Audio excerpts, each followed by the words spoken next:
So the companies that we run as a family, we have the recording studio, which you've probably already seen.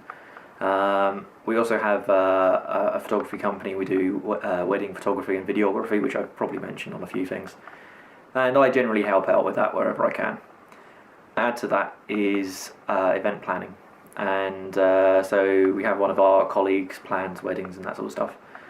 And one of the things that we've seen that is really popular is laser cut wedding decorations. And so I've like pretty much always wanted a laser cutter, like forever. And I've been trying not to get too excited or talk about this on the blog or anything on the channel, because I don't want to get like overexcited and then it doesn't happen. You know, I don't want to get everybody excited about the idea and it doesn't happen.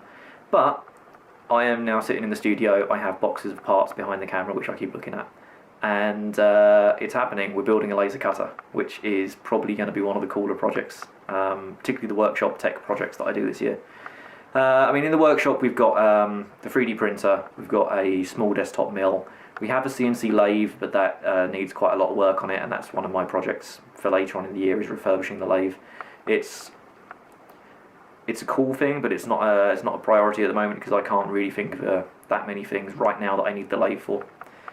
But by the end of the year I want to have the whole workshop set up as a small home CNC workshop.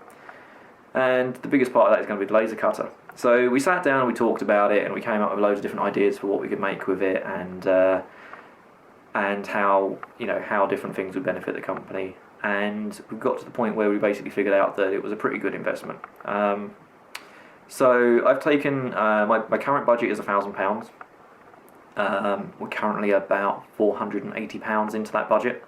And what we've got so far is all the electronics, the motors, the XY gantry, and the, like just all the MacGuffins and the bearings and that sort of thing. The only additional piece that I need to get is the laser itself, and that is both a glass tube which contains the laser gas and a power supply. So the going rate for those is in the sort of the 40 watt range, is about £200 to £300. I'm currently waiting for an email back from the laser company to get a price on that. And the other thing we need is the optics, and what I'm trying to do is get the laser, the power supply, and the optics all in one thing. The laser we're going to be using is either a 40 or a 60 watt CO2 laser. This uses infrared light to basically heat up and vaporize material. And in the 40 to 60 watt range, that's going to be able to cut sheets of wood, plastic, foam, things like acrylic and paper. It's not going to be able to cut metal. It's probably going to be able to etch metal, and that's something we need to experiment with. There's going to be a lot of experimentation going on. So that's basically the what we're making. So yeah, I'm about halfway through the budget, and I've got half the stuff left to get. So I'm kind of hopeful on that. If I can get all of the optics and stuff and the laser for 400 quid, then that's it. That's great. But I'm still waiting on a deal for that, so we'll find out. Okay, so what we're going to do is, I've got all the bits here in boxes and I've not really opened anything yet, so this is going to be quite cool. So we're going to go through bit by bit and have a look.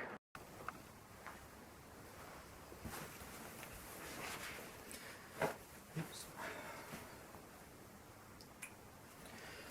Okay, here we go. So we've got the package from Open Builds, and yeah, what will you build? Everything, I hope. We've got a package from a company called Easy Composites. I hope that shows up nicely. And they basically do fiberglass resin and stuff, and this is expanded aluminium. I've already opened one end of this, so you can get that out. Throw that over there. So this is expanded aluminium, or aluminium honeycomb, and this is a big sheet of it, which I didn't believe either, but I'm sure that this is how it works. So what this material does, I don't know what the best way of doing it is, this expands out into a big honeycomb sheet, Let's, should we see if we can do it? What could possibly go wrong, huh?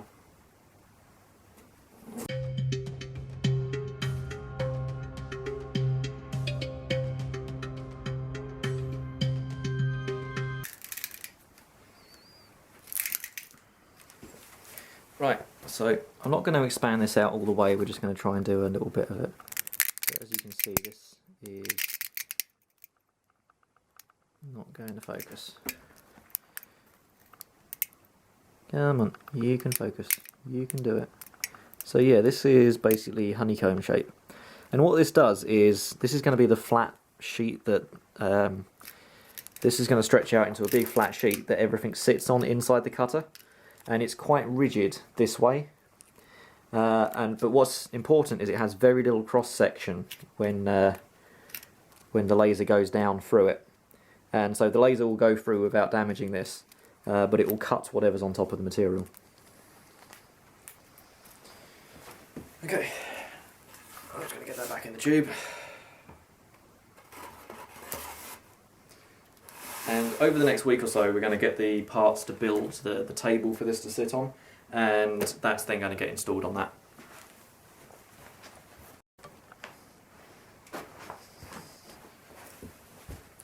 Okay, so I was just relocating the camera there because I realised that you probably can't really actually see me. So, this is General MacGuffins. We have, what have we got? Right.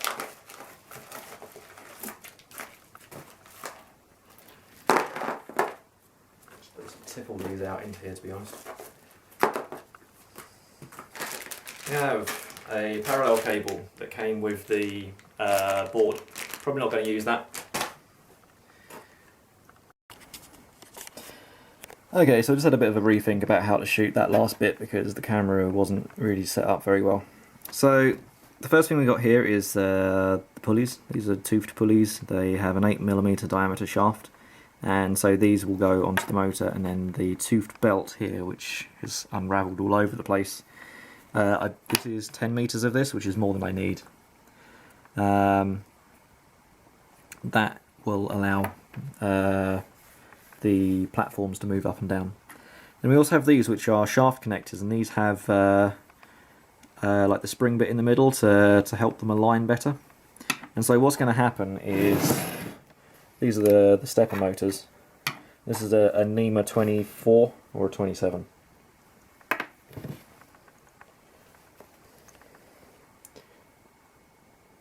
We'll never know. Okay. I think it's a NEMA 24, but that's the model number there. So these are big motors, and they're slightly bigger than I expected actually. I just went with the largest ones I could get, and they were cheaper than the smaller ones. So they offer quite a lot more power than I think we need. But basically, yeah, those go on like that. And there's going to be two of these motors, and one of them is going to drive both sides of the gantry at the same time. So there's going to be two belts and then a shaft that runs through, and so we're going to be using these to go on there. And let me go and get the other one quickly.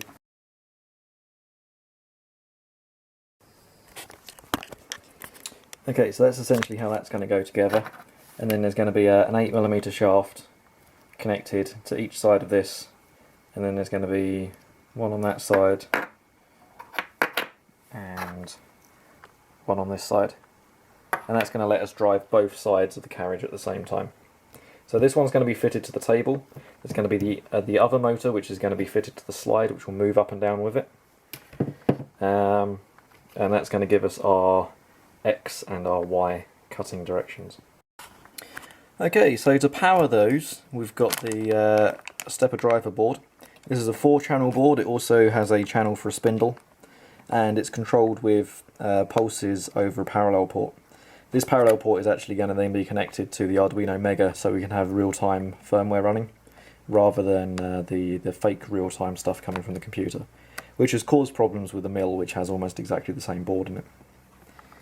That's powered by a power supply. This is 24 volt, I think, and so this is going to power the motors and other like fans and that sort of stuff. It's not going to power the laser because that's actually quite a specialist thing. It is like tens of thousands of volts. So that's an extra bit that we're going to have to get in future. So yeah, this is going to be permanently fitted to the laser printer. Sorry, the laser cutter. Has 2 extra motor channels, which I'm not sure what to do with yet. In future, we might add a Z-axis so it can move up and down automatically. At the moment, that's going to be manually adjusted to set the focus for the laser cut.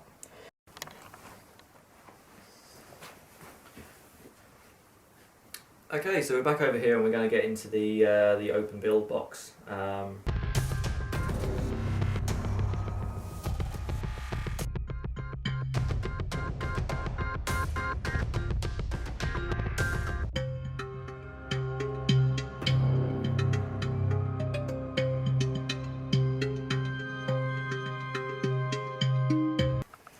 The open build guys get 10 out of 10 for packing. I'll give them that. So very thoroughly packed.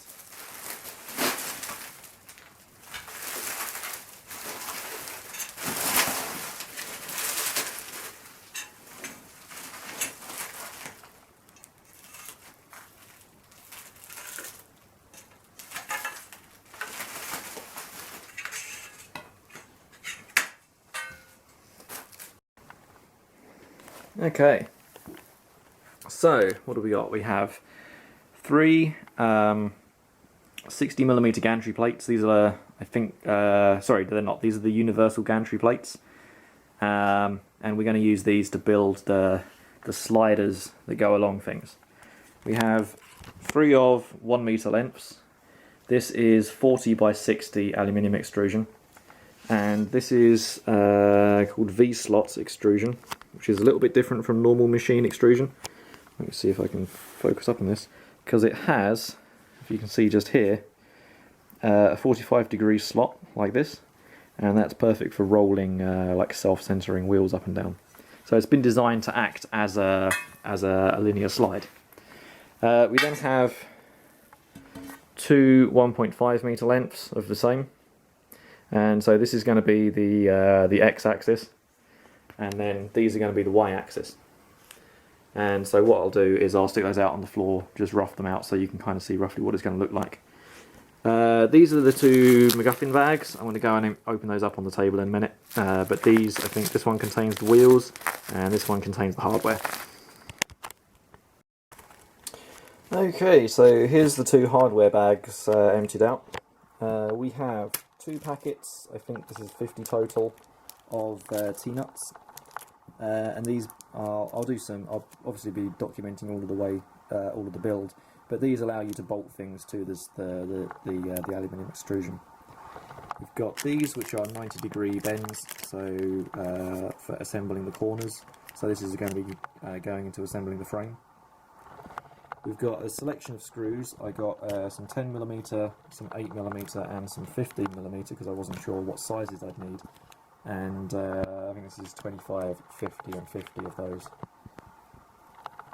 And then we've got this bag here, which is for the wheels. And in the wheels, let's see if I can get a better view of those. That has the actual wheel that runs up and down inside the channel, and the bearings and the parts that I need to make that. In fact, what I'll do is I'll just take this out now and we'll have a look. Okay, so this is the unpacked V-wheel kit. You've got the plastic wheel, and this is the geometry on this is designed to sit inside the 45-degree angle sections on the rod. We've then got the bearings that sit inside this to make it run freely. We have an eye-lock nut to get that working, and a bolt to actually attach it to stuff, a washer for a spacer, and then we've got this guy, and this is an offset. No, this isn't an offset. This should be an offset thing to allow me to do stuff. Hang on.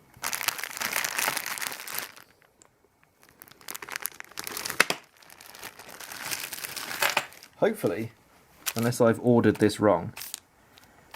I look like I've ordered this wrong. Oh no!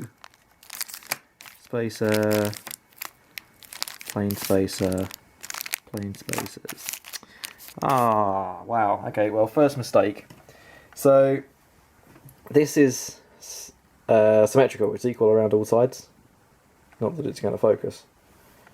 There's two versions of this. One of this is equal and one of them is offset, and what you can do is by rotating it you can actually move the wheel in and out very slightly.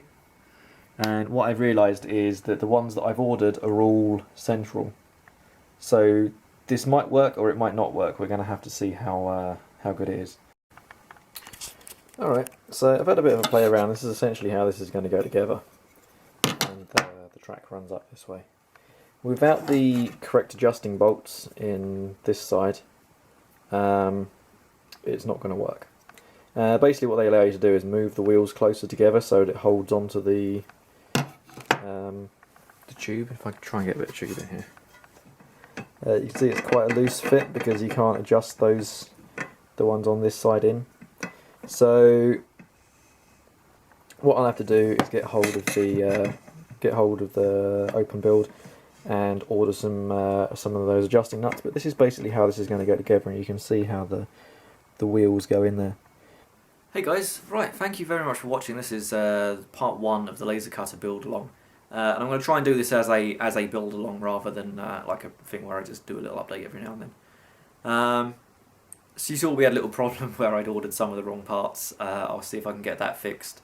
It doesn't look like I can bodge it for the time being, which is a bit of a shame, but we've got loads of other stuff to go together, particularly the getting the electronics side of things sorted out. I need to clear out the workshop, and which is going to be like a whole mission in itself.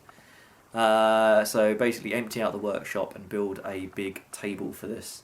That table is probably going to take up most of one end of the workshop, and so we're going to probably end up having the setup so that I've got my office in here with all the computers and probably the 3D printer, and then eventually moving the laser cutter and the desktop mill and eventually the lathe out as a dedicated like small CNC workshop. So yeah, thank you very much for watching, and I'll see you in the next video. Thanks guys, bye.